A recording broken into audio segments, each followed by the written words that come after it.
Tell us more about what the survey found in Alberta.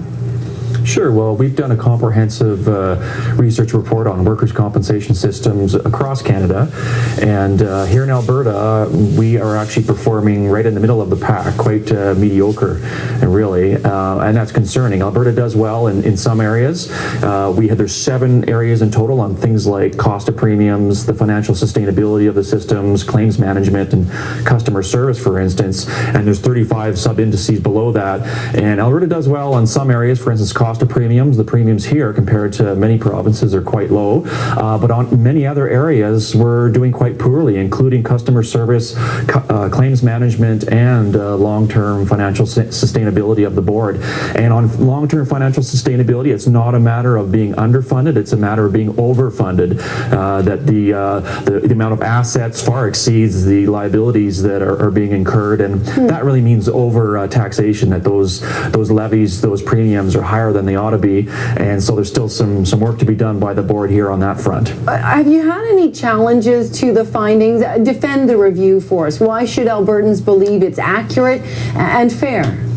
Right. Well, I mean, certainly there's a bit of a subjective element here, but we wanted to start a conversation about whether or not the workers' compensation boards are meeting the needs of workers on one hand, but in our estimation, looking at it through the lens of small business owners and seeing whether the system meets the needs of entrepreneurs and small business owners in Alberta and also across the country. And it's really important, and we certainly hope that the workers' compensation board here in Alberta is open to a dialogue about some of these issues and that we can start to look at solutions. And we're hoping that the boards across the country start to learn from each other, and that what may be being done well in Manitoba or Ontario or BC is maybe something we can adopt here, and perhaps there's some things on the premium front, for instance, in Alberta that other provinces can learn from as well. Do you have any signs that those kind of improvements might be coming, or is there a culture of secrecy and a pass the buck mentality that could perhaps thwart that? Well, there's a bit of that, and Alberta's board, as a relative measure, as I say, is in the middle of the pack. The boards that are most worrisome on some of those fronts are Quebec and Ontario. Here in Alberta, there may be a bit of that intransigency that the status quo is fine. We don't need to look at change, but according to this report, there's a lot of room for improvement in many different areas, and we'll certainly be pressing the board to have a dialogue on these things in a meaningful way and to have a greater appreciation of the perspective of small business owners on these important issues. And of course, businesses of all sizes are the ones who are funding the system 100%. So it's really important that they're being served well, that their needs are being met. And according to this research report, that's not always the case. Talk more about the needs, both of the businesses that you're speaking of, but also individual workers. Why is the WCB so important in Alberta?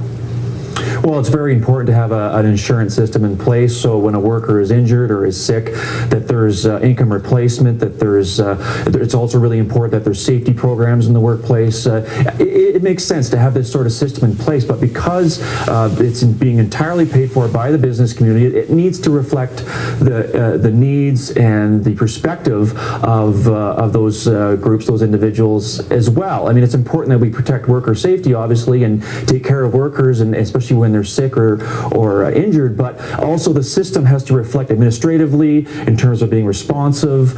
It has to reflect the needs of small business, and that's critically important. And by these measures, that's not necessarily happening. So there's plenty of work to do here in Alberta, but right across the country as well. Lots of Albertans are taking note of your release. Have you heard from the WCB? Do you expect to?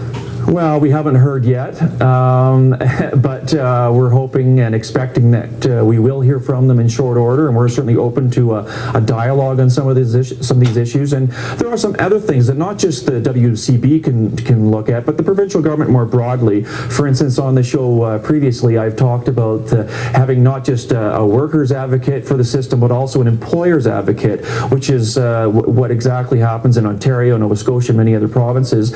And that'd be a system, an independent body that would help small business owners weave their way through a very complicated system. I mean, the calculations on premiums, the claims management, this stuff is very complicated stuff. And if you're a small business owner with just a few staff, it's often very difficult to find your way through the system and do so effectively. I mean, small business owners want safe workplaces. They want workers to return to the workplace and be productive parts of the team.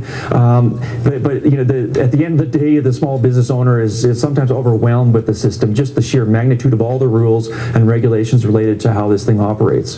Thank you for your comments tonight, Richard. Thank you, Jennifer. Richard Truscott, Alberta Director for the Canadian Federation of Independent Business.